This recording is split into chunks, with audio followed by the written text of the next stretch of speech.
शिवाय नमस्तुभ्यम। हरे कृष्ण। आप सभी का दिन शुभ। नीरू पाठक चैनल में आपका स्वागत है।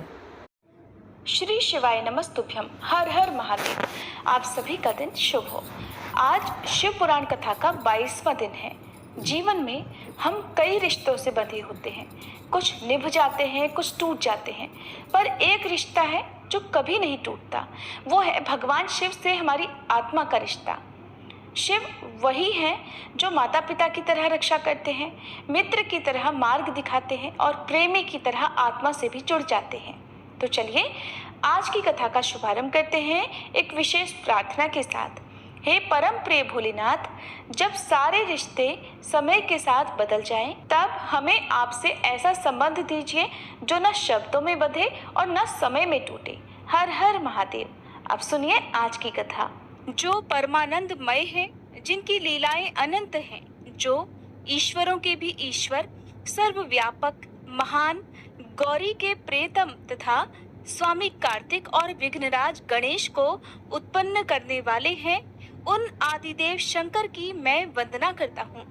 इस प्रकार भगवान शिव की वंदना करने के बाद शौनक जी ने कहा, हे महाभाग सूत जी, आप तो पुराण कर्ता व्यास जी के शिष्य तथा ज्ञान और दया की निधि हैं। इसलिए अब आप शंभु के उन अवतारों का वर्णन कीजिए जिनके द्वारा उन्होंने सत्पुरुषों का कल्याण किया है। तब सूत जी महाराज बोले, हे शौनक जी, आप तो मननशील व्यक्ति हैं, इसलिए अब मैं आपसे शिव जी के उन अवतारों का वर्णन करता हूँ। आप अपनी इंद्रियों को वश में करके सद्भक्ति पूर्वक मन लगाकर श्रवण कीजिए।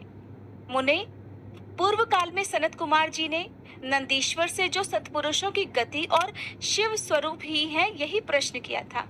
उस समय नंदीश्वर ने शिव जी का स्मरण करते हुए उन्हें इस प्रकार उत्तर दिया था कि मुने, वैसे तो सर्वव्यापी सर्वेश्वर शिव के कल्प कल्पांतरों में असंख्य अवतार हुए हैं, फिर भी इस समय मैं अपनी बुद्धि के अनुसार उनमें से कुछ का वर्णन करता हूँ। 19वां कल्प, जो श्वेत लोहित नाम से विख्यात है, उसमें शिव जी का सद्योजात नामक अवतार हुआ था और यह उनका प्रथम अवतार कहलाता है। उस कल्प में जब ब्रह्मा जी परब्रह्मा का ध्यान कर रहे थे, उस समय एक श्वेत और लोहित वर्ण वाला शिखाधारी कुमार उत्पन्न हुआ, जिसे देखकर ब्रह्मा जी ने मन ही मन विचार किया। जब उन्हें यह ज्ञात हो गया कि यह पुरुष ब्रह्म रूपी परमेश्वर है, तब उन्होंने अंजलि बांधकर उसकी वंदना की। फिर जब भुवनेश्वर ब्रह्मा को पता लग गया कि ये तो सद्योजात कुमार शिव ही है, तब उन्हें महान हर्ष हुआ। वे अपनी सद्बुद्धि से बारंबार उस पर ब्रह्म का चिंतन करने लगे। ब्रह्मा जी ध्यान कर ही रहे थे कि वहां श्वेत वर्ण वाले 4 यशस्वी कुमार और प्रकट हुए। वे परमोत्कृष्ट ज्ञान संपन्न और परब्रह्म के स्वरूप थे। उनके नाम थे सुनंद, नंदन, विश्वनंद और उपनंदन। ये सब के सब महात्मा थे और ब्रह्मा जी के शिष्य हुए। इनसे यह ब्रह्मलोक व्याप्त हो गया। तदंतर सद्योजात रूप से प्रकट हुए परमेश्वर शिव ने परम प्रसन्न होकर ब्रह्मा जी को ज्ञान और सृष्टि रचना की शक्ति प्रदान की। इस प्रकार सद्योजात नाम का ये पहला अवतार हुआ। उसके बाद रक्त नाम से प्रसिद्ध 20वां कल्प आया। उस कल्प में ब्रह्मा जी ने रक्त वर्ण का शरीर धारण किया था। जिस समय ब्रह्मा जी पुत्र की कामना से ध्यान कर रहे थे, उसी समय उनसे एक पुत्र प्रकट हुआ। उसके शरीर पर लाल रंग की माला और लाल ही वस्त्र शोभा पा रहे थे। उसके नेत्र लाल थे, वह आभूषण भी लाल रंग के ही धारण किए हुए था। उस महान आत्मबल से संपन्न कुमार को देखकर ब्रह्मा जी ध्यान में लीन हो गए। जब उन्हें ज्ञात हुआ कि ये तो वामदेव शिव हैं, तब उन्होंने हाथ जोड़कर उस कुमार को प्रणाम किया। फिर उनके विरजा, विवाह, विशोक और विश्व भावन नाम के 4 पुत्र उत्पन्न हुए, जो सभी लाल वस्त्र धारण किए हुए थे। तब वामदेव रूपधारी परमेश्वर शंभु ने परम प्रसन्न होकर ब्रह्मा जी को ज्ञान और सृष्टि रचना की शक्ति प्रदान की। इस प्रकार वामदेव नामक दूसरा अवतार हुआ। इसके बाद 21वां कल्प आया, जो कि पीतवासा नाम से जाना जाता था। उस कल्प में महाभाग ब्रह्मा पीत वस्त्रधारी हुए। जब वे पुत्र की कामना से ध्यान कर रहे थे, तो उस समय उनसे एक महान तेजस्वी कुमार उत्पन्न हुआ। उस प्रौढ़ कुमार की भुजाएं विशाल थीं और उसके शरीर पर पीतांबर शोभा पा रहा था। उस ध्यान मगन बालक को देखकर ब्रह्मा जी ने अपनी बुद्धि के बल से उसे तत्पुरुष शिव समझा। फिर उन्होंने ध्यान युक्त मन से संपूर्ण लोकों द्वारा नमस्कृत महादेवी शांकरी गायत्री अर्थात तत्पुरुषाय विद्महे महादेवाय धीमहि का जप करके उन्हें नमस्कार किया, जिससे महादेव प्रसन्न हो गए। फिर उनके पार्श्वभाग से पीत वस्त्रधारी दिव्य कुमार प्रकट हुए। वे सब के सब योग मार्ग के प्रवर्तक हुए। इस प्रकार तत्पुरुष नाम का तीसरा अवतार हुआ। फिर स्वयंभू ब्रह्मा जी के उस पीतवर्ण नामक कल्प के बीत जाने पर पुनः दूसरा कल्प प्रवृत्त हुआ। उसका नाम शिव था। जब एकार्णव की दशा में 1 सहस्त्र दिव्य वर्ष व्यतीत हो गए, तब ब्रह्मा जी प्रजाओं की सृष्टि करने की इच्छा से दुखी होकर विचार करने लगे। उस समय उन महातेजस्वी ब्रह्मा जी के समक्ष एक कुमार उत्पन्न हुआ। उस महापराक्रमी बालक के शरीर का रंग काला था।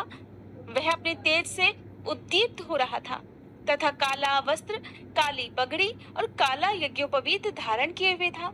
उसका मुकुट भी काला था और स्नान करने के बाद अनुलेपन चंदन भी काले रंग का ही था। उन भयंकर पराक्रमी महामनस्वी देव देवेश्वर अलौकिक कृष्ण पिंगल वर्ण वाले अघोर को देखकर ब्रह्मा जी ने उनकी वंदना की। फिर ब्रह्मा जी उन भक्त वत्सल अविनाशी अघोर को ब्रह्म रूप समझकर इष्ट वचनों द्वारा उनकी स्तुति करने लगे। तब उनके पार्श्व भाग से कृष्ण वर्ण वाले तथा काले रंग का अनुलेपन धारण किए हुए 4 महामनस्वी कुमार उत्पन्न हुए। वे सब के सब परम तेजस्वी अव्यक्त नामा तथा शिव सरीखे रूप वाले थे। उनके नाम थे कृष्ण, कृष्णाशिक, कृष्णाश और कृष्ण कंठ धरतक। इस प्रकार उत्पन्न होकर इन महात्माओं ने ब्रह्मा जी की सृष्टि की रचना के निमित्त महान अद्भुत घोर नामक योग का प्रचार किया। ये अघोर नामक भगवान शिव का चौथा अवतार हुआ। हे मुनीश्वरों, फिर ब्रह्मा जी का दूसरा कल्प प्रारंभ हुआ।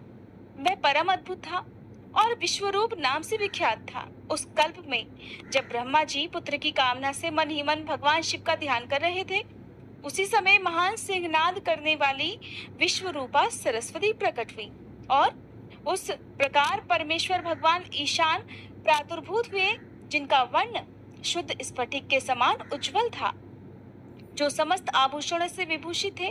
उन अजन्मा सर्वव्यापी सर्वांतर्यामी सब कुछ प्रदान करने वाले सर्व स्वरूप सुंदर रूप वाले तथा अरूप ईशान को देखकर ब्रह्मा जी ने उन्हें प्रणाम किया। तब शक्ति सहित विभु ईशान ने भी ब्रह्मा जी को सन्मार्ग का उपदेश देकर 4 सुंदर बालकों की कल्पना की। उन उत्पन्न हुए शिशुओं का नाम था जटी, मुंडी, शिखंडी और अर्धमुंड। वे योगानुसार सद्धर्म का पालन करते योग गति को प्राप्त हो गए। ये ईशान नामक 5वां अवतार हुआ। हे सर्वज्ञ सनत कुमार जी, इस प्रकार मैंने जगत की हित कामना से सद्योजात आदि अवतारों का प्राकट्य संक्षेप से वर्णन किया। उनका वह सारा लोक हितकारी व्यवहार यथार्थ तथ्य रूप से ब्रह्मांड में वर्तमान है। महेश्वर की ईशान, पुरुष, घोर, वामदेव और ब्रह्म, ये 5 मूर्तियां विशेष रूप से प्रसिद्ध हैं और इनमें ईशान, जो कि शिव स्वरूप तथा सबसे बड़ा है, पहला कहा जाता है। वह साक्षात प्रकृति के भोक्ता क्षेत्र में निवास करता है। शिव जी का दूसरा स्वरूप तत्पुरुष नाम से विख्यात है। वह गुणों के आश्रय रूप तथा भोग्य सर्वज्ञ में अधिष्ठात है। पिनाकधारी शिव का जो अघोर नामक तीसरा स्वरूप है, वह धर्म के लिए अंगों सहित बुद्धि तत्व का विस्तार करके अंदर विराजमान रहता है। वामदेव नाम वाला शंकर जी का चौथा स्वरूप अहंकार का अधिष्ठान है। वह सदा अनेक प्रकार का कार्य करता रहता है।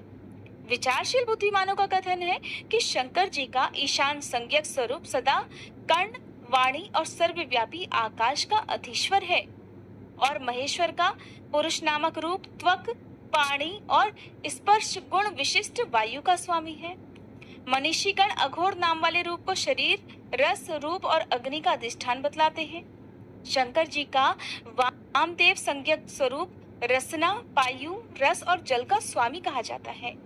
इस प्रकार कल्याणकारी मनुष्यों को शंकर जी के इन स्वरूपों की सदा प्रयत्न पूर्वक वंदना करनी चाहिए। जो मनुष्य इन सद्योजात आदि अवतारों के प्राकट्य को पढ़ता अथवा सुनता है, वह इस जगत में समस्त काम्य भोगों का उपभोग करके अंत में परम गति को प्राप्त हो जाता है। अब भगवान शिव के अष्टमूर्तियों का तथा अर्ध नारी रूप का विस्तार पूर्वक वर्णन भी सुनिए। नंदीश्वर कहते हैं, हे ऐश्वर्यशाली मुने, अब तुम महेश्वर के उन श्रेष्ठ अवतारों का वर्णन भी सुनो, जो इस लोक में सबके संपूर्ण कार्यों को पूर्ण करने वाले अतैव सुखदाता हैं। हे तात, ये जगत उन परमेश्वर शंभु की 8 मूर्तियों का स्वरूप ही है। जैसे सूत में मड़िया पिरोई रहती है, उसी प्रकार ये विश्व उन अष्टमूर्तियों में व्याप्त होकर स्थित है। ये प्रसिद्ध 8 मूर्तियां ये हैं: शर्व, भव, रुद्र, उग्र, भीम, पशुपति, ईशान और महादेव। शिव जी के इन शर्व आदि अष्ट मूर्तियों द्वारा पृथ्वी, जल, अग्नि, वायु, आकाश, क्षेत्रज्ञ, सूर्य और चंद्रमा अधिष्ठित है। शास्त्र का ऐसा मानना है कि कल्याणकर्ता महेश्वर का विश्वंभरात्मक रूप ही इस चराचर विश्व को धारण किए हुए है। प्रिय सनत कुमार जी, अब तुम शिव जी के अनुपम अर्धनारी रूप का वर्णन भी सुनो। हे महाप्राज्ञ, वह रूप ब्रह्मा जी की कामनाओं को पूर्ण करने वाला है। सृष्टि के आदि में जब सृष्टिकर्ता ब्रह्मा जी द्वारा रची गई सारी प्रजाएं विस्तार को नहीं प्राप्त हुई, तब ब्रह्मा जी उस दुख से दुखी होकर चिंताकुल हो गए। उस समय यो आकाशवाणी हुई, हे ब्राह्मण, अब मैथुनी सृष्टि की रचना करो। उस व्योम वाणी को सुनकर ब्रह्मा जी ने मैथुनी सृष्टि उत्पन्न करने का विचार किया, परंतु इससे पहले नारियों का कुल ईशान से प्रकट ही नहीं हुआ था। इसलिए पद्म योनि ब्रह्मा जी मैथुनी सृष्टि रचने में समर्थ ही नहीं हो सके। तब वे इस प्रकार विचार कर कि शंभु की कृपा के बिना तो मैथुनी प्रजा उत्पन्न भी नहीं हो सकती, तप करने को उद्यत हुए। उस समय ब्रह्मा जी पराशक्ति शिवा सहित परमेश्वर शिव का प्रेम पूर्वक हृदय में ध्यान करके घोर तप करने लगे। फिर तप के अनुष्ठान में लगे हुए ब्रह्मा जी के उस तीव्र तप से थोड़े ही समय में भगवान शिव प्रसन्न हो गए। तब वे कष्टहारी शंकर जी पूर्ण सच्चिदानंद की कामदा मूर्ति में प्रविष्ट होकर अर्धनारी के रूप से ब्रह्मा जी के निकट प्रकट हुए। उन देवाधिदेव शंकर जी को पराशक्ति शिवा के साथ आया हुआ देखकर ब्रह्मा जी ने दंडवत भूमि पर लेटकर उन्हें प्रणाम किया और फिर वे हाथ जोड़कर उनकी स्तुति करने लगे। तब विश्वकर्ता देवाधिदेव महादेव महेश्वर परम प्रसन्न होकर ब्रह्मा जी से मेघ किसी गंभीर वाणी में कहने लगे, हे महाभागवत्स, मेरे प्यारे पुत्र पितामह, मुझे तुम्हारा सारा मनोरथ ज्ञात हो गया है। तुमने जो इस समय प्रजाओं की वृद्धि के लिए घोर तप किया है, तुम्हारे उस तपस्या से मैं प्रसन्न हूँ और तुम्हें तुम्हारा अभीष्ट अवश्य प्रदान करूंगा। इस प्रकार स्वभाव से ही मधुर तथा परम उदार वचन कहकर शिव जी ने अपने शरीर के अर्धभाग से शिवा देवी को अलग कर दिया। तब शिव जी से अलग हुई शरीर के अर्धभाग से शिवा देवी को अलग कर दिया। तब शिव जी से अलग हुई प्रकट हुई उन परमा शक्ति को देखकर ब्रह्मा जी विनम्र भाव से प्रणाम करके उनसे इस प्रकार प्रार्थना करने लगे, हे शिवे, सृष्टि के आरंभ में तुम्हारे पति देवाधिदेव परमात्मा शंभु ने मेरी सृष्टि की थी और मेरे द्वारा सारी प्रजाओं की रचना की थी। शिवे, तब मैंने देवता आदि समस्त प्रजाओं की मानसिक सृष्टि की, परंतु बारंबार रचना करने पर भी उनकी वृद्धि नहीं हो रही है। इसलिए अब मैं स्त्री पुरुष के समागम से उत्पन्न होने वाली सृष्टि का निर्माण करके अपनी सारी प्रजाओं की वृद्धि करना चाहता हूँ, किंतु अभी तक तुमसे अक्षय नारी कुल का प्राकट्य ही नहीं हुआ है। इस कारण नारी कुल की सृष्टि करना तो हे देवी मेरी शक्ति के बाहर है, क्योंकि सारी शक्तियों का उद्गम स्थान तुम ही हो। इसलिए मैं तुम अखिलेश्वरी परमा शक्ति से प्रार्थना करता हूँ, हे शिवे, तुम्हें मैं नमस्कार करता हूँ। तुम मुझे नारी कुल की सृष्टि करने के लिए शक्ति प्रदान करो, क्योंकि हे शिवप्रिय, इसी को तुम चराचर जगत की उत्पत्ति का कारण समझो। हे वरदेश्वरी, मैं तुमसे एक और वर की याचना करता हूँ। हे जगन माता, कृपा करके आप उसे भी मुझे दे दीजिए। मैं तुम्हारे चरणों में नमस्कार करता हूँ, और वो वर ये है कि हे सर्वव्यापिनी जगत जननी, तुम चराचर जगत की वृद्धि के लिए अपने एक सर्वसमर्थ रूप से मेरे पुत्र दक्ष की पुत्री हो जाओ। ब्रह्मा जी द्वारा इस प्रकार याचना किए जाने पर परमेश्वरी देवी शिवा ने तथास्तु ऐसा ही होगा, कहकर वह शक्ति ब्रह्मा जी को प्रदान कर दी। सुतराम जगन्मयी शिव शक्ति शिवा देवी ने अपनी भौहों के मध्य भाग से अपने ही समान प्रभावशाली एक शक्ति की रचना की। उस शक्ति को देखकर देव श्रेष्ठ भगवान शंकर, जो कि लीलाकारी, कष्टहारी और कृपा के सागर हैं, हंसते हुए जगदम्बिका से इस प्रकार बोले, देवी, परमेष्ठी ब्रह्मा ने तपस्या द्वारा तुम्हारी आराधना की है, इसलिए अब तुम उन पर प्रसन्न हो जाओ और उनका सारा मनोरथ भी पूर्ण कर दो। तब शिवा देवी ने परमेश्वर शिव की उस आज्ञा को सिर झुकाकर ग्रहण किया और ब्रह्मा जी के कहे अनुसार दक्ष की पुत्री होना स्वीकार कर लिया। मुने, इस प्रकार शिवा देवी ब्रह्मा को अनुपम शक्ति प्रदान करके शंभु के शरीर में प्रविष्ट हो गईं। फिर भगवान शंकर भी तुरंत ही अंतर्ध्यान हो गए। तभी से इस लोक में स्त्री भाग की कल्पना हुई और मैथुनी सृष्टि चल पड़ी। इससे ब्रह्मा जी को महान आनंद प्राप्त हुआ। तात, इस प्रकार मैंने तुमसे शिव जी के महान अनुपम अर्धनारीश्वर स्वरूप का वर्णन कर दिया, जो कि सत्पुरुषों के लिए मंगलदायक है। नंदीश्वर कहते हैं, हे सर्वज्ञ सनत कुमार जी, एक बार रुद्र ने हर्षित होकर श्री ब्रह्मा जी से शंकर जी के चरित्र का प्रेम पूर्वक वर्णन किया था। वह चरित्र सदा परम सुखदायक है, अब तुम उसे श्रवण करो। भगवान का वह चरित्र इस प्रकार है। शिव जी ने कहा था, हे ब्राह्मण, वराह कल्प के 7वें मनवंतर में संपूर्ण लोगों को प्रकाशित करने वाले भगवान कल्पेश्वर, जो तुम्हारे प्रपौत्र हैं, वैवस्वत मनु के पुत्र होंगे। तब उस मनवंतर की चतुर्युगियों के किसी द्वापर युग में मैं लोगों पर अनुग्रह करने और ब्राह्मणों का हित करने के लिए प्रकट होऊंगा। हे ब्राह्मण, युग प्रवृत्ति के अनुसार उस प्रथम चतुर्युगी के प्रथम द्वापर युग में जब प्रभु स्वयं ही व्यास होंगे, तब मैं उस कलयुग के अंत में ब्राह्मणों के हितार्थ शिवा सहित श्वेत नामक महामुनि होकर प्रकट होऊंगा। उस समय हिमालय के रमणीय शिखर छागल नामक पर्वत श्रेष्ठ पर मेरे शिखाधारी 4 शिष्य उत्पन्न होंगे। उनके नाम होंगे श्वेत, श्वेतशिख, श्वेताश्व और श्वेतल लोहित। वे चारों ध्यान योग के आश्रय से मेरे नगर में जाएंगे। वहां वे मुझ अविनाशी को तत्वतः जानकर मेरे भक्त हो जाएंगे तथा जन्म, जरा और मृत्यु से रहित होकर पर ब्रह्म की समाधि में लीन रहेंगे। वत्स पितामह, उस समय मनुष्य ध्यान के अलावा दान, धर्म आदि कर्म हेतु के साधनों द्वारा मेरा दर्शन नहीं प्राप्त कर पाएंगे।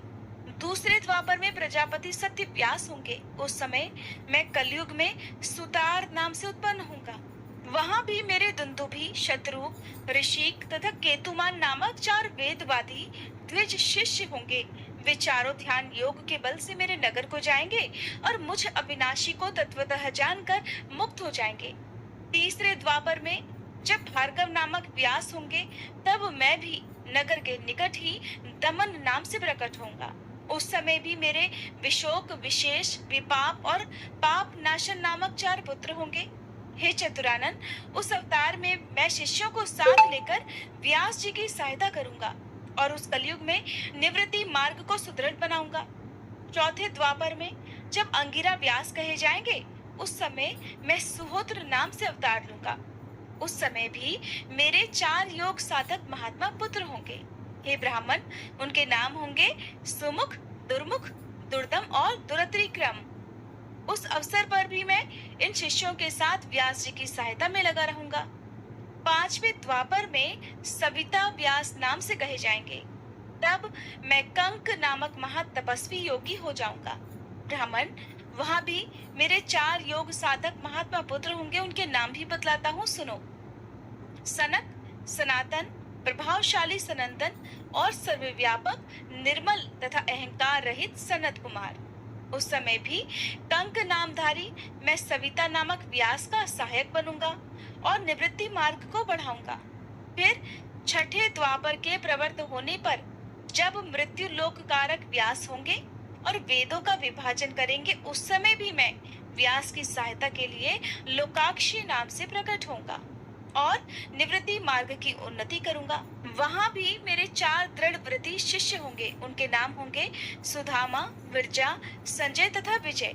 हे विधे, 7वें द्वापर के आरंभ में जब शतक्रतु नामक व्यास होंगे, उस समय भी मैं योग मार्ग में परम निपुण जैगिष्यव्य नाम से प्रकट होऊंगा और काशीपुरी में गुफा के अंदर दिव्य देश में कुशासन पर बैठकर योग को सुदृढ़ बनाऊंगा तथा शतक्रतु नामक व्यास की सहायता और संसार भय से भक्तों का उद्धार करूंगा। उस युग में भी मेरे सारस्वत, योगीश, मेघवाह और सुहावन नाम के 4 पुत्र होंगे। 8वें द्वापर के आने पर मुनिवर वशिष्ठ वेदों का विभाजन करने वाले वेद व्यास होंगे। हे योगी वित्तम, उस युग में भी मैं दधिवाहन नाम से अवतार लूंगा और व्यास जी की सहायता करूंगा।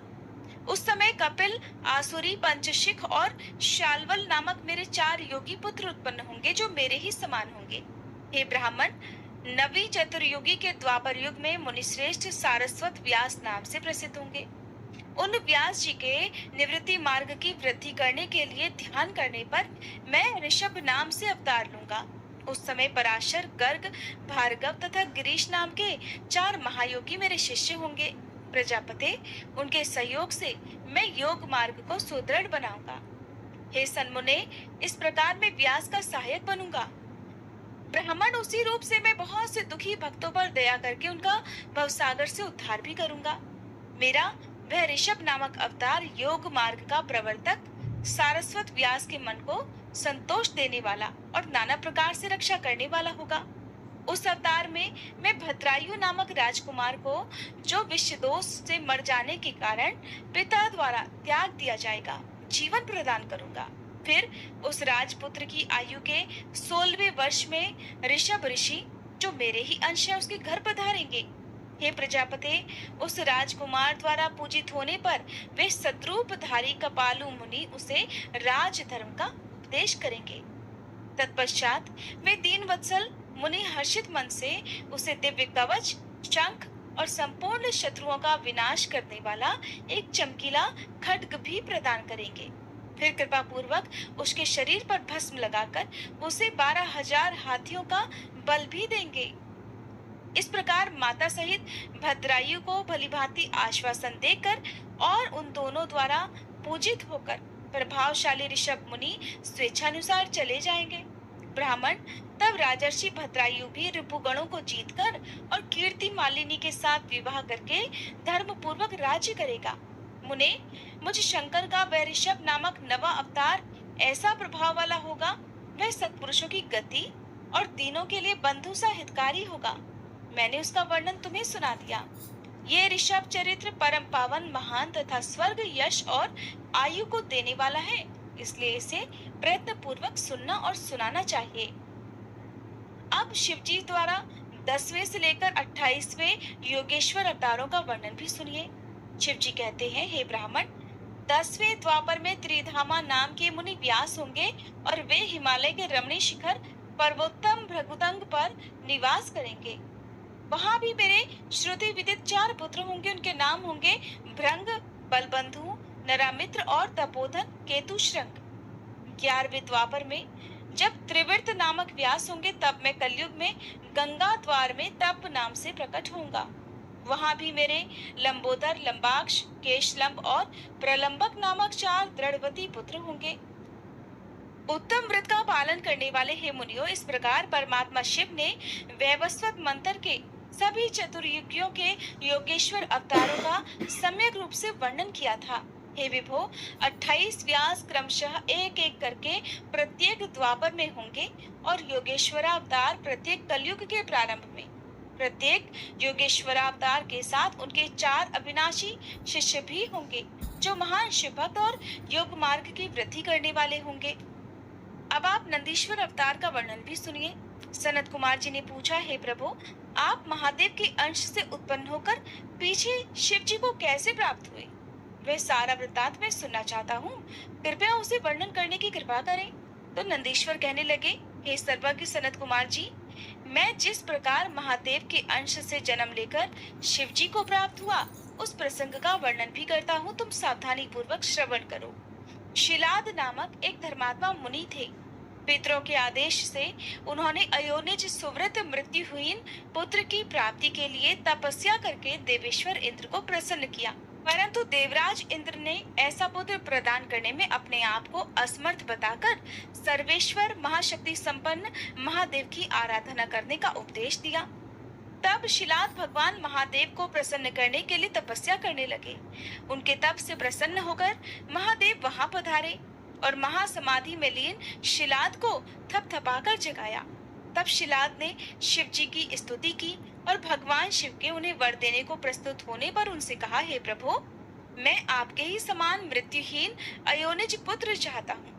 तब शिव जी प्रसन्न होकर मुनि से कहने लगे, हे तपोधन विप्र, पूर्व काल में ब्रह्मा जी ने, मुनियों ने तथा बड़े बड़े देवताओं ने मेरे अवतार धारण करने के लिए तपस्या द्वारा मेरी आराधना की थी। इसलिए हे मुने, यद्यपि मैं संसार का पिता हूँ, फिर भी तुम मेरे पिता बनोगे और मैं तुम्हारा अयोनिज पुत्र होऊंगा और मेरा नाम नंदी होगा। नंदीश्वर कहते हैं, हे मुने, ऐसा कहकर कृपालु शंकर ने अपने चरणों में प्रणिपत करके सामने खड़े हुए शिलाद मुनि की ओर कृपा दृष्टि से देखा और उन्हें ऐसा आदेश देकर वे तुरंत ही उमा सहित वहीं अंतर्ध्यान हो गए। महादेव जी के चले जाने के बाद महामुनि शिलाद ने अपने आश्रम में आकर ऋषियों से वह सारा वृतांत कह सुनाया। कुछ समय बीत जाने के बाद जब यज्ञ वेताओं में श्रेष्ठ मेरे पिताजी यज्ञ करने के लिए यज्ञ क्षेत्र को जोत रहे थे, उसी समय मैं शंभु जी की आज्ञा से यज्ञ के पहले ही उनके शरीर से उत्पन्न हो गया। उस समय मेरे शरीर की प्रभा युगांत कालीन अग्नि के समान थी। तब सारी दिशाओं में प्रसन्नता छा गई और शिलाद मुनि की भी बड़ी प्रशंसा हुई। उधर शिलाद ने भी जब मुझ बालक को प्रलयकालीन सूर्य और अग्नि के समान प्रभाशाली, त्रिनेत्र, चतुर्भुज, प्रकाशमान, जटा मुकुटधारी, त्रिशूल आदि आयुधों से युक्त सर्वथा रुद्र रूप में देखा, तब वे महान आनंद में निमग्न हो गए और मुझ प्रणम्य को नमस्कार करते हुए कहने लगे। मुनि शिलाद बोले, हे सुरेश्वर, क्योंकि तुमने नंदी नाम से प्रकट होकर मुझे आनंदित किया है, इसलिए मैं तुम आनंदमय जगदीश्वर को नमस्कार करता हूँ। नंदीश्वर कहते हैं, हे मुने, फिर जैसे निर्धन को धन प्राप्त हो जाने से प्रसन्नता होती है, ठीक उसी प्रकार मेरी प्राप्ति से हर्षित होकर मेरे पिताजी ने महेश्वर की भली भांति वंदना की और फिर मुझे लेकर वे शीघ्र ही अपनी पर्णशाला अर्थात कुटिया को चल दिए। महामुने, जब मैं शिलाद मुनि की कुटिया में पहुंच गया, तब मैंने अपने उस रूप का परित्याग करके मनुष्य रूप को धारण कर लिया। फिर शालंकायन नंदन पुत्र वत्सल शिलाद ने मेरे जात कर्म आदि सभी संस्कार संपन्न किए। फिर 5वें वर्ष में पिताजी ने मुझे सांगोपांग संपूर्ण वेदों का और अन्य शास्त्रों का भी अध्ययन कराया। 7वां वर्ष पूरा होने पर भगवान शिव की आज्ञा से मित्र और वरुण नाम के मुनि मुझे देखने के लिए पिताजी के आश्रम पर पधारे। शिलाद मुनि ने उनकी पूरी आवभगत की। जब वे दोनों महात्मा मुनिवर आनंद पूर्वक आसन पर विराजमान हुए, तब मेरी ओर बारंबार निहार कर बोले, तात शिलाद, यद्यपि तुम्हारा पुत्र नंदी संपूर्ण शास्त्रों के अर्थों का परागामी विद्वान है, फिर भी इसकी आयु तो बहुत थोड़ी है और हमने बहुत तरह से विचार करके भी देख लिया, परंतु इसकी आयु 1 वर्ष से ज्यादा नहीं दिखती। उन विप्रवरों के ऐसा कहने पर पुत्र वत्सल शिलाद नंदी को छाती से लिपटाकर दुख से व्याकुल होकर फूट फूट कर रोने लगे।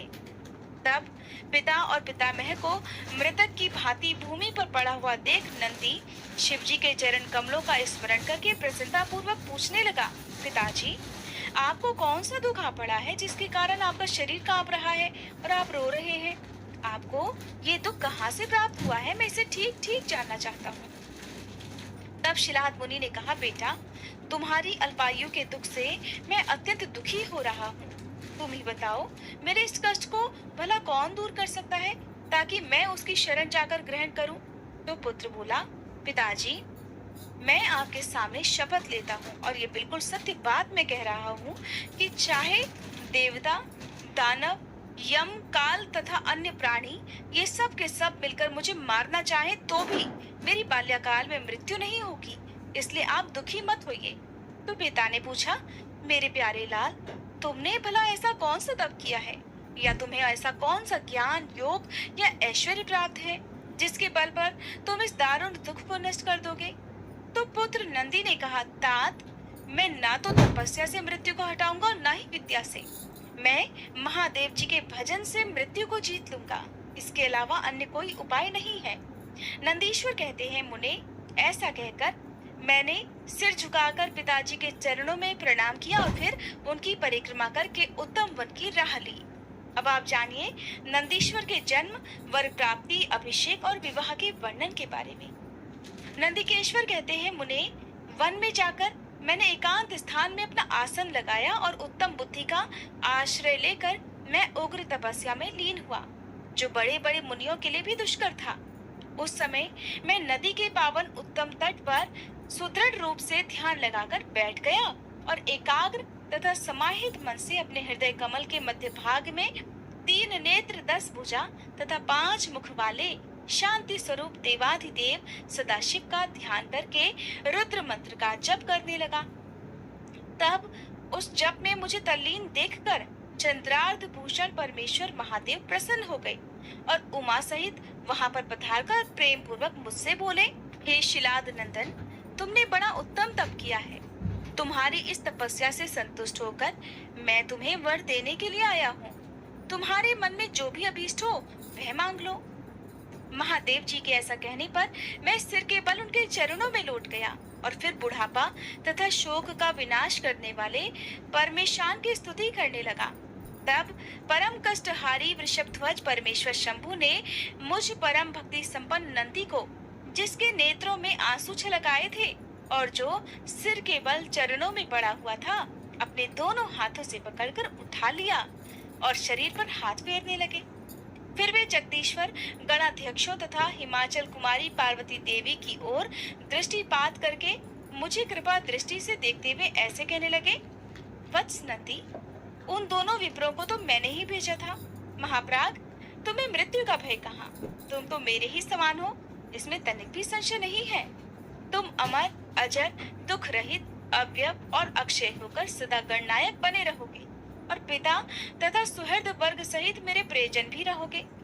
तुम में तो मेरे ही समान बल होगा नंदी। तुम नित्य मेरे पार्श्व भाग में स्थित रहोगे। तुम पर निरंतर मेरा प्रेम बना रहेगा। मेरी कृपा से जन्म, जरा और मृत्यु तुम पर अपना प्रभाव नहीं डाल सकेंगे।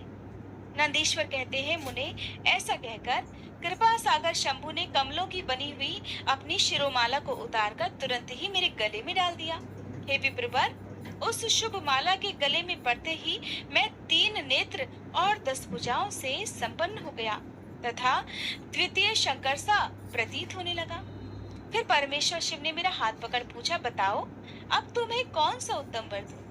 फिर उन वृषभध्वज ने अपनी जटा में स्थित हार के समान निर्मल जल को हाथ में लेकर तुम नदी हो जाओ, ऐसा कहकर छोड़ दिया। तब वह जल उत्तम ढंग से बहने वाली स्वच्छ जल से परिपूर्ण महान वेगशालिनी दिव्य रूपा 5 सुंदर नदियों के रूप में प्रवर्तित हो गया।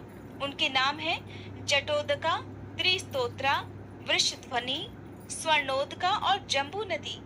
मुने, ये पंचनद शिव जी के पृष्ठभाग की तरह परम शुभ मानी जाती है। महेश्वर के निकट इनका नाम लेने से यह परम पावन हो जाता है। जो मनुष्य पंचनद पर जाकर स्नान और जप करके परमेश्वर शिव का पूजन करता है, वह शिवायुज को प्राप्त हो जाता है, इसमें कोई संशय नहीं। फिर शंभु जी ने उमा से कहा, हे देवी, मैं नंदी का अभिषेक करके इसे ही गणाध्यक्ष बनाना चाहता हूँ। इस विषय में तुम्हारी क्या राय है?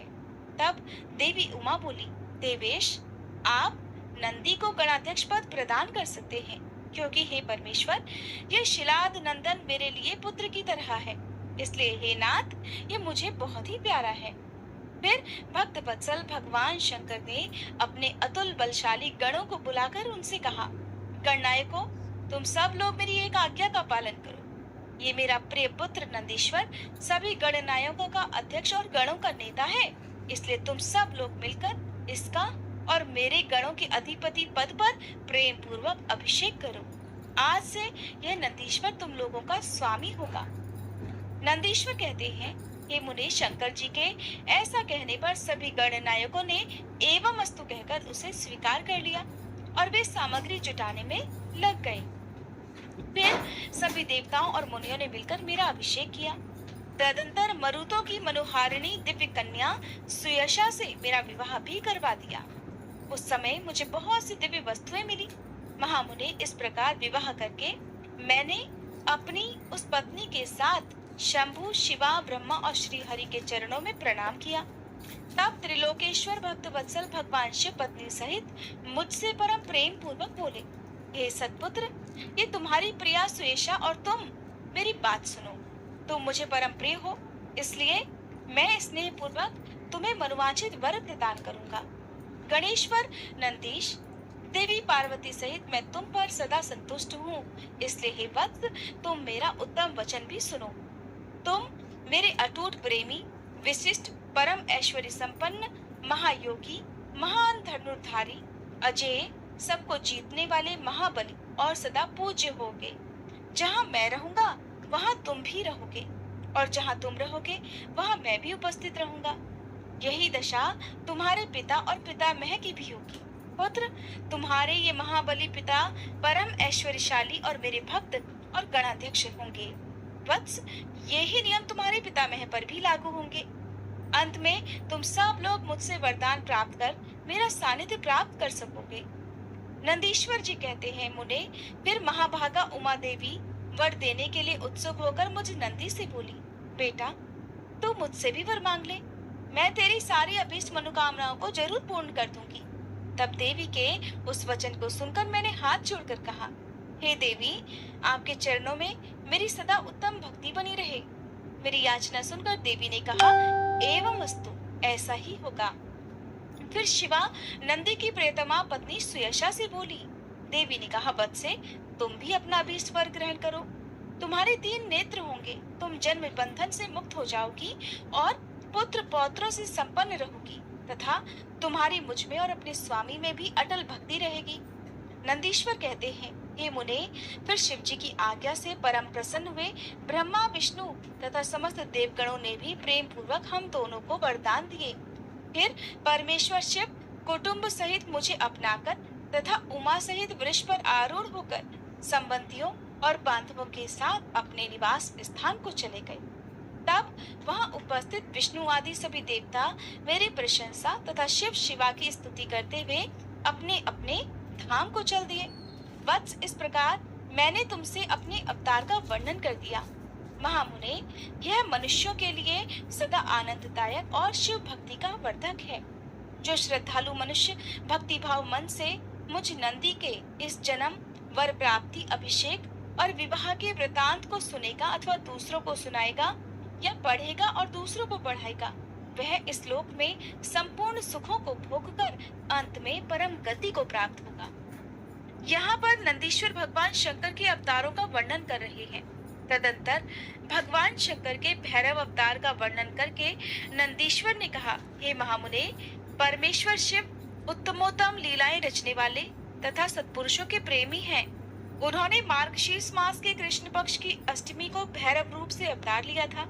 इसलिए जो मनुष्य मार्गशीर्ष मास की कृष्णाष्टमी को काल भैरव के सन्निकट उपवास करके रात में जागरण करता है, वह समस्त पापों से मुक्त हो जाता है। जो मनुष्य कहीं भी भक्ति पूर्वक जागरण सहित इस व्रत को रखेगा, वह भी महापापों से मुक्त होकर सद्गति को प्राप्त हो जाएगा। प्राणियों के लाखों जन्मों में किए हुए जो पाप हैं, वे सब के सब काल भैरव के दर्शन से निर्मल हो जाते हैं। जो मूर्ख काल भैरव के भक्तों का अनिष्ट करता है, वह इस जन्म में दुख भोग कर फिर से दुर्गति को प्राप्त होता है। जो लोग विश्वनाथ के भक्त तो हैं, परंतु काल भैरव की भक्ति नहीं करते, उन्हें महान दुखों की प्राप्ति होती है। काशी में तो इसका विशेष प्रभाव भी पड़ता है। जो मनुष्य काशी में निवास करके काल भैरव का भजन नहीं करता, उसके पाप शुक्ल पक्ष के चंद्रमा की तरह बढ़ते ही रहते हैं। जो काशी में हर सोमवार की कृष्णाष्टमी के दिन कालराज का भजन पूजन नहीं करता, उसका पुण्य कृष्ण पक्ष के चंद्रमा के समान क्षीण हो जाता है। तदंतर नंदीश्वर ने वीरभद्र और शर्भावतार का वृतांत सुनाकर कहा, हे ब्रह्मपुत्र, भगवान शिव जिस प्रकार प्रसन्न होकर विश्वानर मुनि के घर अवतरित हुए थे, शशि मौली के उस चरित्र को तुम प्रेम पूर्वक श्रवण करो। उस समय वे तेज के निधि अग्नि रूप सर्वात्मा परम प्रभु शिव अग्नि लोक के अधिपति रूप से गृहपति नाम से अवतीर्ण हुए थे। पूर्व काल की बात है। नर्मदा नदी के रमणीय तट पर नर्मपुर नाम का एक नगर था। उसी नगर में विश्वानर नाम के एक मुनि निवास किया करते थे। उनका जन्म शांडिल्य गोत्र में हुआ था। वे परम पावन पुण्यात्मा, शिव भक्त, ब्रह्म तेज के निधि और जितेंद्रिय थे। ब्रह्मचर्याश्रम में उनकी बड़ी निष्ठा थी और वे सदा ब्रह्म यज्ञ में लीन रहा करते। फिर उन्होंने शुचिस्मति नाम की सद्गुणवती कन्या से विवाह कर लिया और वे ब्राह्मणोचित कर्म करते हुए देवता तथा पितरों को प्रिय लगने वाला जीवन बिताने लगे। इस प्रकार जब बहुत सा समय व्यतीत हो गया, तब उन ब्राह्मण की पत्नी शुचिस्मति, जो उत्तम व्रत का पालन करने वाली थी, अपने पति से बोली, प्राणनाथ, स्त्रियों के योगी जितने आनंदप्रद भोग हैं, उन सबको मैंने आपकी कृपा से आपके साथ रहकर भोग लिया, परंतु नाथ, मेरे हृदय में एक लालसा चिरकाल से वर्तमान है और वह गृहस्थों के लिए उचित भी है। उसे आप पूर्ण करने की कृपा कीजिए। स्वामिन, अगर मैं वर पाने के योग्य हूँ और आप मुझे वर देना चाहते हैं, तो मुझे महेश्वर की तरह पुत्र प्रदान कीजिए। इसके अलावा मैं कोई भी दूसरा वरदान नहीं चाहती। नंदीश्वर कहते हैं, मुने पत्नी की बात सुनकर पवित्र व्रत परायण ब्राह्मण विश्वानर क्षण भर के लिए समाधिस्थ हो गए और हृदय में इस प्रकार विचार करने लगे, अहो, मेरी इस सूक्ष्मांगी पत्नी ने कैसा अत्यंत दुर्लभ वर मांग लिया है। ये तो मेरे मनोरथ पद से बहुत दूर है। अच्छा, शिव जी तो सब कुछ करने में समर्थ हैं और ऐसा लगता है मानो उन शंभु ने ही इसके मुख में बैठकर वाणी रूप से ऐसी बात कही है। नहीं तो दूसरा कौन ऐसा करने में समर्थ हो सकता है। फिर वे एक पत्नी व्रती मुनि विश्वानर पत्नी को आश्वासन देकर वाराणसी में चले गए और घोर तप के द्वारा भगवान शिव के वीरेश लिंग की आराधना करने लगे। इस प्रकार उन्होंने 1 वर्ष पर्यंत भक्ति पूर्वक उत्तम वीरेश लिंग की त्रिकाल अर्चना करते हुए बड़ा कठिन तप किया। 13वां मास आने पर एक दिन वे ब्राह्मण प्रातः काल त्रिपथ गामिनी गंगा जी के जल में स्नान करके जैसे ही वीरेश लिंग के पास पहुँचे, तभी उन तपोधन को उस लिंग के मध्य विभूति भूषित एक बालक दिखाई दिया। उस नग्न शिशु के नेत्र कानों तक फैले हुए थे, होठों पर गहरी लालिमा छाई हुई थी, मस्तक पर पीले रंग की सुंदर जटा सुशोभित थी और मुख पर हंसी खेल रही थी। वह शैशवोचित अलंकार और चिताभस्म धारण किए हुए था और अपनी लीला से हंसता हुआ श्रुति सूक्तों का पाठ कर रहा था। उस बालक को देखकर विश्वानर मुनि कृतार्थ हो गए और आनंद के कारण उनका शरीर रोमांचित हो उठा और बारंबार नमस्कार है ऐसा कहकर वे बड़े प्रसन्न हो उठे। फिर वे अभिलाषा पूर्ण करने वाले 8 पद्यों द्वारा बाल रूपधारी परमानंद स्वरूप शंभु का स्तवन करते हुए बोले, हे भगवान, आप ही एकमात्र अद्वितीय ब्रह्मा हैं। ये सारा जगत आपका ही स्वरूप है। यहाँ अनेक कुछ भी नहीं है। ये बिल्कुल सत्य है कि एकमात्र रुद्र के अलावा दूसरे किसी की सत्ता नहीं है। इसलिए मैं आप महेश की शरण ग्रहण करता हूँ। हे शंभो, आप ही सबके कर्ता हर्ता हैं और जैसे आत्मधर्म एक होते हुए भी अनेक रूप से दिखता है, उसी प्रकार आप भी एक रूप होकर नाना रूपों में व्याप्त हैं। फिर भी आप रूप रहित हैं, इसलिए आप ईश्वर के अलावा मैं किसी दूसरे की शरण नहीं ले सकता। हे प्रभु, न तो आपका कोई गोत्र है, न जन्म है, न नाम है, न रूप है, न शील है और न देश है। ऐसा होने पर भी आप त्रिलोकी के अधीश्वर तथा संपूर्ण कामनाओं को पूर्ण करने वाले हैं। इसलिए मैं आपका भजन करता हूँ। नंदीश्वर कहते हैं, मुने इस प्रकार स्तुति करके विप्रवर विश्वानर हाथ जोड़कर भूमि पर गिरना ही चाहते थे कि तब तक संपूर्ण वृद्धों के भी वृद्ध बाल रूपधारी शिव परम हर्षित होकर उन भूदेव से बोले। बाल रूपी शिव ने कहा, हे मुनि श्रेष्ठ विश्वानर, तुमने आज मुझे संतुष्ट कर दिया है। भूदेव, मेरा मन परम प्रसन्न हो गया है। अब तुम उत्तम वर मांगो। ये सुनकर मुनि श्रेष्ठ विश्वानर धन धन्य हो गए और उनका मन भी हर्षमगन हो गया। तब वे उठकर बाल रूपधारी शंकर जी से इस प्रकार बोले, हे प्रभावशाली महेश्वर, आप तो सर्वंतर्यामी, ऐश्वर्य संपन्न, सर्व तथा भक्तों को सब कुछ दे डालने वाले हैं। भला आपसे कौन सी बात छुपी हुई है? आप तो अंतर्यामी हैं, फिर भी आप मुझे दीनता प्रकट करने वाली यांचा के प्रति आकृष्ट होने के लिए क्यों कह रहे हैं? हे महेशान, ऐसा जानकर आपकी जैसी भी इच्छा हो वैसा कीजिए।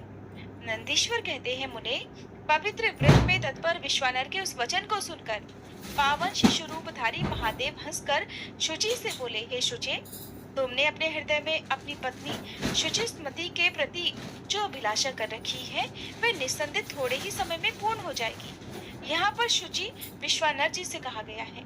महामते, मैं शुचिस्मति के गर्भ से तुम्हारा पुत्र होकर प्रकट हो जाऊंगा और मेरा नाम गृहपति होगा।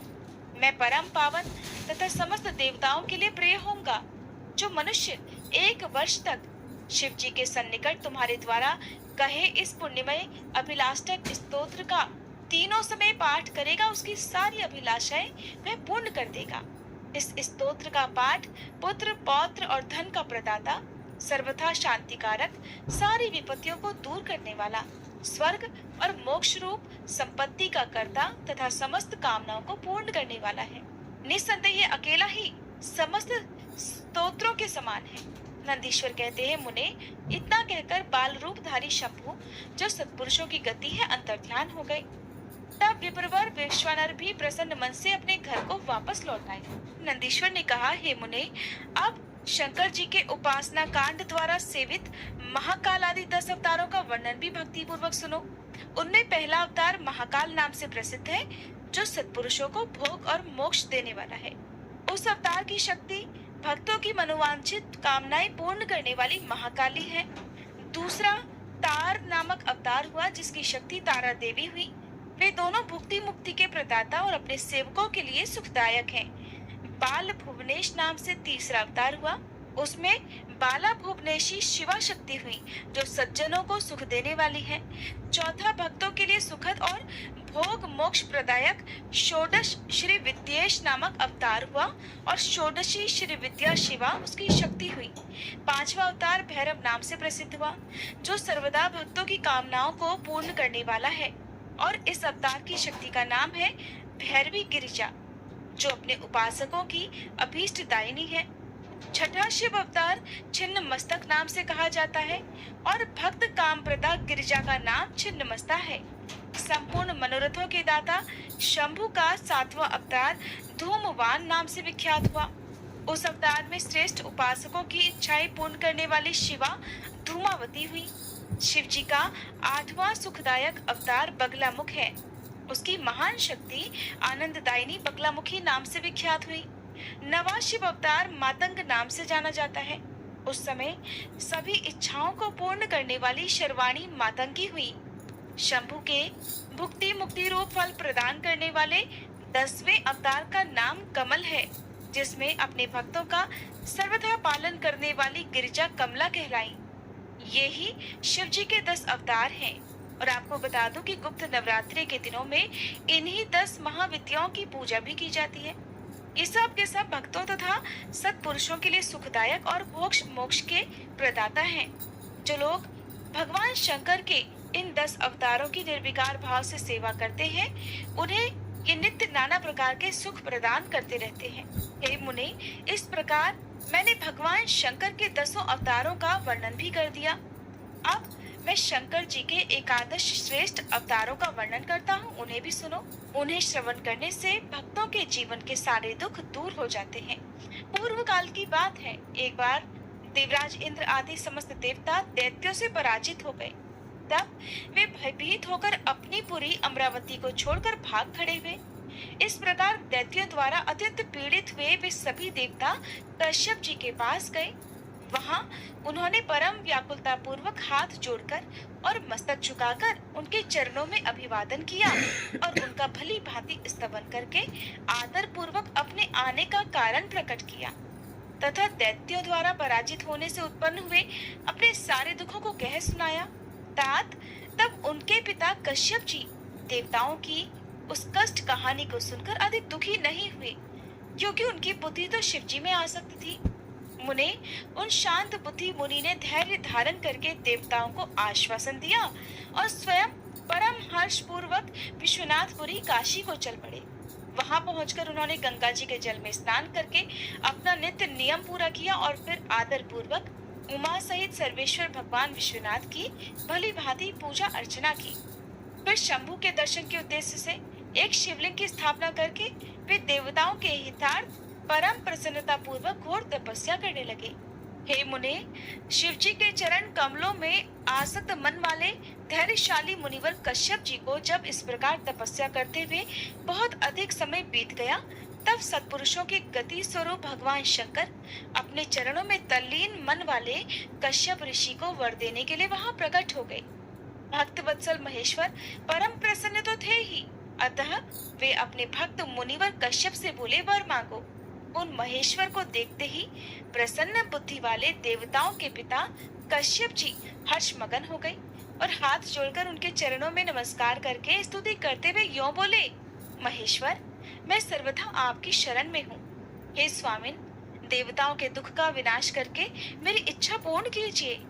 देवेश, मैं पुत्रों के दुख से विशेष दुखी हूँ, अतः हे ईश मुझे सुखी कीजिए, क्योंकि आप तो देवताओं के सहायक हैं। नाथ, महाबली दैत्यों ने देवताओं और यक्षों को पराजित कर दिया है, इसलिए हे शंभो, आप मेरे पुत्र रूप से प्रकट होकर देवताओं के लिए आनंद दाता बनिए। नंदीश्वर कहते हैं, हे मुने, कश्यप जी के ऐसा कहने पर सर्वेश्वर भगवान शंकर उनसे तथास्तु ऐसा ही होगा कहकर उनके सामने वही अंतर्ध्यान हो गए। तब कश्यप जी भी महान आनंद के साथ तुरंत ही अपने स्थान को लौट गए। वहां उन्होंने वह सारा वृतांत आदर पूर्वक देवताओं से कह सुनाया। फिर भगवान शंकर अपना वचन सत्य करने के लिए कश्यप द्वारा सुरभि के पेट से 11 रूप धारण करके प्रकट हुए।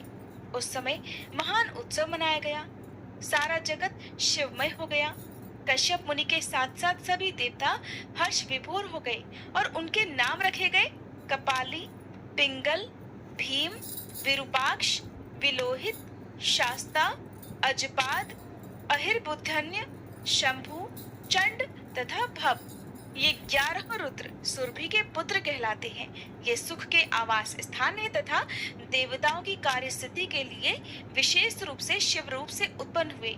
ये कश्यप नंदन वीरवर रुद्र महान बल पराक्रम संपन्न थे और इन्होंने संग्राम में देवताओं की सहायता करके दैत्यों का संहार कर डाला। इन्हीं रुद्रों की कृपा से देवराज इंद्र आदि देवगण दैत्यों को जीतकर निर्भय हो गए। उनका मन स्वस्थ हो गया और वे अपना अपना राज्य कार्य संभालने लगे। अब भी शिव स्वरूप धारी वे सभी महारुद्र देवताओं की रक्षा के लिए सदा स्वर्ग में विराजमान रहते हैं। तात, इस प्रकार मैंने तुमसे शंकर जी के 11 रुद्र अवतारों का वर्णन भी कर दिया। ये सभी समस्त लोगों के लिए सुखदायक हैं। ये निर्मल आख्यान संपूर्ण पापों का विनाशक, धन, यश और आयु का प्रदाता तथा सभी मनोरथों को पूर्ण करने वाला है। नंदीश्वर कहते हैं, हे मुने, अब तुम शंभु के एक दूसरे चरित्र को, जिसमें शंकर जी धर्म के लिए दुर्वासा होकर प्रकट हुए थे, प्रेम पूर्वक श्रवण करो। अनुसुया के पति ब्रह्मवेत्ता तपस्वी अत्रि ने ब्रह्मा जी के निर्देशानुसार एक बार पत्नी सहित ऋषिकुल पर्वत पर जाकर पुत्र कामना से घोर तप किया। उनकी तपस्या से प्रसन्न होकर श्री ब्रह्मा, विष्णु और महेश तीनों उनके आश्रम पर गए। उन्होंने कहा, हम तीनों संसार के ईश्वर हैं। हमारे अंश से तुम्हारे 3 पुत्र होंगे जो त्रिलोकी में विख्यात तथा माता पिता का यश बढ़ाने वाले होंगे। ऐसा कहकर वे चले गए। ब्रह्मा जी के अंश से चंद्रमा हुए, जो देवताओं के समुद्र में डाले जाने पर समुद्र से प्रकट हुए।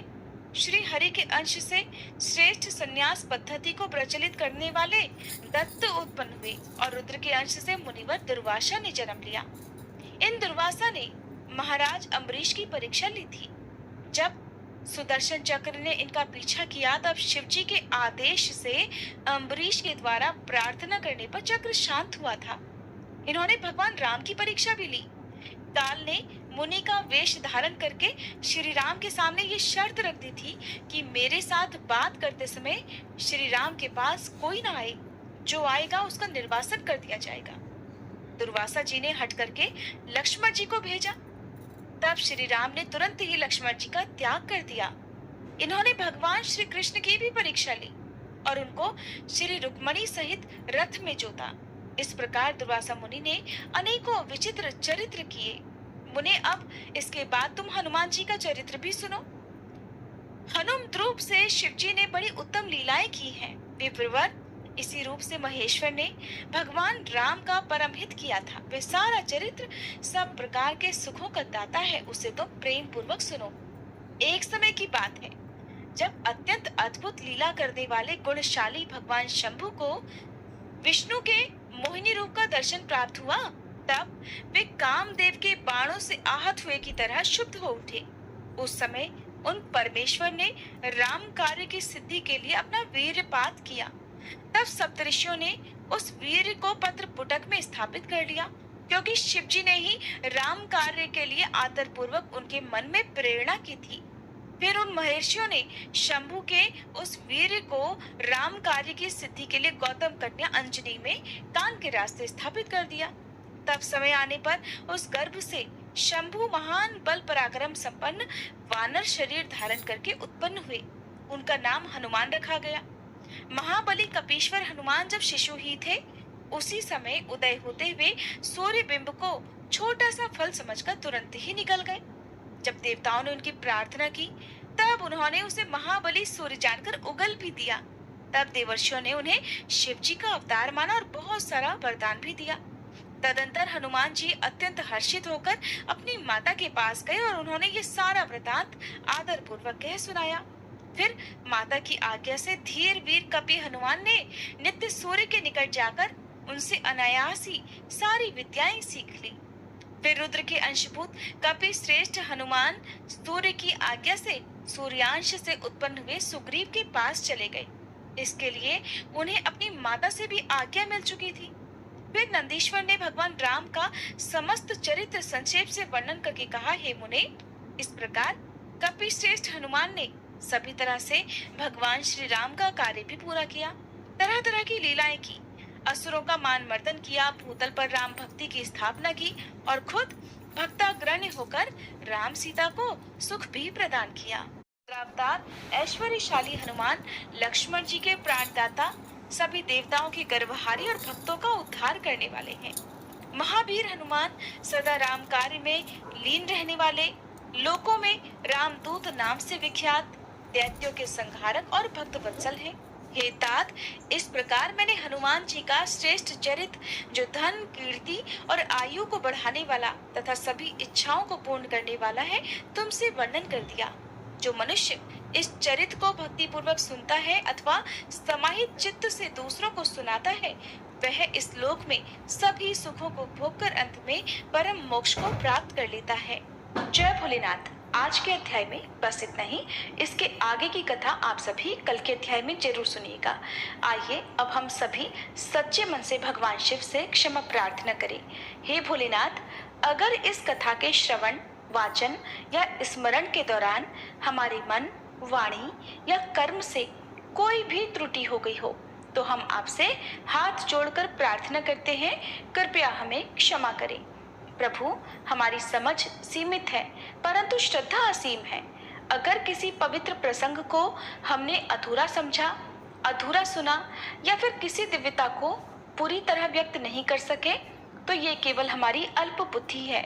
उसकी दोषिता हमारी नहीं बल्कि हमारी अवस्था की है। आप तो दयालु हैं, कृपामय हैं, भक्तों के हर अपराध को क्षमा कर देने वाले हैं। हे भोलेनाथ, हमारी इस भक्ति यात्रा को स्वीकार करें और हमारे दोषों को नष्ट करके हमें अपनी शरण में रखें। हे नीलकंठ, इस अध्याय को आपने ही आरंभ करवाया और आप ही इसे पूर्ण करें। आपकी कृपा से हम हर दिन आपकी ओर निकट आते रहें, यही हमारी सबसे बड़ी कामना है। हर हर महादेव।